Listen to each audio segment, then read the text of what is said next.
Ohm's law के practical में graph कैसे बनेगा, रीडिंग कैसे लेंगे, एक एक करके सारी चीजें समझाऊंगा। सबसे पहले इसका आप एम समझिए।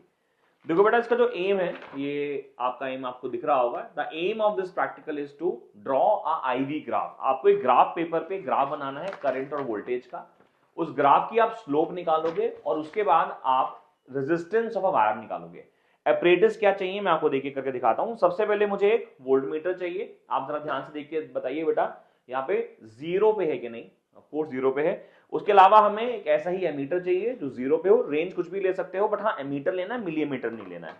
उसके अलावा आपको यहां फोकस करके दिखाइएगा, एक बैटरी लेमिनेटर चाहिए होगा जो कि आपको अलग अलग वोल्टेजेस प्रोवाइड कराता है। एक चाहिए होगा रियोस्टैट जो कि आपको वेरिएबल रेजिस्टेंस प्रोवाइड कराता है।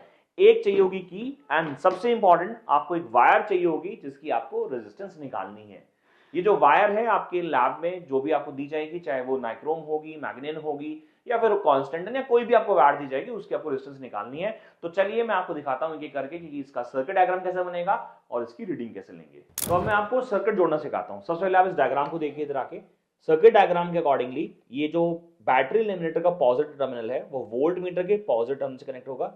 फिर वोल्ट मीटर का नेगेटिव टर्मिनल की से कनेक्ट होगा। अच्छा, की का ना कोई पॉजिटिव नेगेटिव टर्मिनल नहीं होता, इसके सिर्फ दो एंड्स होते हैं। उसके बाद की के से हमने जोड़ा हुआ है रियोस्टेट। रियोस्टेट क्या है सर? रियोस्टेट ये है बच्चों, है ना, रियोस्टेट ये है।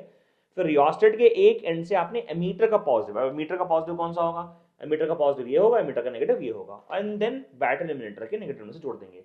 तो चलिए मैं इसका सर्किट डायग्राम जोड़ देता हूं, फिर आपको दिखाता हूं। तो सर्किट हमने बना लिया है। आप ध्यान से देखिए, आपके बैटरी लेमिनेटर के पॉजिटिव टर्मिनल में से मैंने आपके वोल्ट मीटर का पॉजिटिव टर्मिनल जोड़ा है।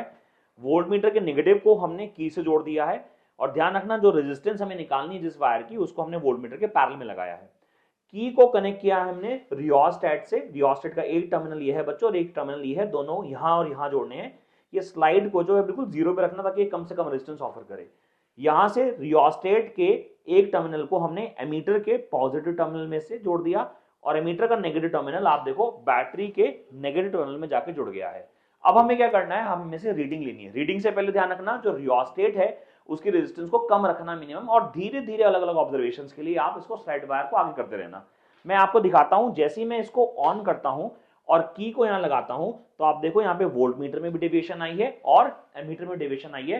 तो मैं काम करता हूं, मैं एक एक रीडिंग आपको लेके दिखाता हूं और स्लाइड करता जाऊंगा ताकि अलग अलग रेजिस्टेंस आती जाए। और सर्किट में अगर रेजिस्टेंस आएंगी तो करंट की वेरिएशन भी होगी और वोल्टेज की भी। तो मैं रीडिंग लेके ग्राफ देके आपको दिखाता हूं। तो ऑब्जर्वेशंस मैंने ले ली हैं, आप दिखाइए इनको। तो आप देखिए 2 वोल्ट पे 1.6 एम्पियर, 65 एम्पियर, 1.9 पे 1.6, और इस तरीके से सारी मैंने ऑब्जर्वेशंस ले ली हैं। उसके बाद हमने ग्राफ बनाया है। ध्यान रखिएगा, ये जो ग्राफ है ये आईवी ग्राफ है। ग्राफ वीआई ग्राफ नहीं बनाना, ग्राफ आईवी ग्राफ बनाना है, बिकॉज करंट जो है वोल्टेज पर डिपेंड करता है, वोल्टेज करंट पे नहीं करती। ठीक है, तो मैंने ग्राफ बनाया है। कुछ पॉइंट्स आप देख रहे हैं बाहर हैं, बाहर आ सकते हैं, उसमें कोई प्रॉब्लम नहीं है, बिकॉज कुछ पॉइंट्स होते हैं जो डिवाइडेड होते हैं। तो यहां से स्ट्रेट लाइन बनेगी। जो स्ट्रेट लाइन बनाओगे उसका स्लोप निकालोगे। जब स्लोप निकालोगे तो आप इसकी रेजिस्टेंस निकाल पाओगे, बिकॉज हमारे यहां से डेल्टा वी जो आएगा वो आया 0.8, डेल्टा आई जो आया वो आया 0.65, तो रेजिस्टेंस जो आ गई है वो आई है 1.323 ओम। ये रेजिस्टेंस जो मैंने निकाली है, मैंने अलग वायर की निकाली है। आपके स्कूल में अलग वायर होगी तो हर किसी के प्रैक्टिकल की रीडिंग अलग अलग आएगी, बट यही मेथोडोलॉजी इस्तेमाल आप करेंगे अलग अलग रीडिंग्स लेने के लिए। So thank you so much for watching and stay updated, keep sharing with your friends. All the best.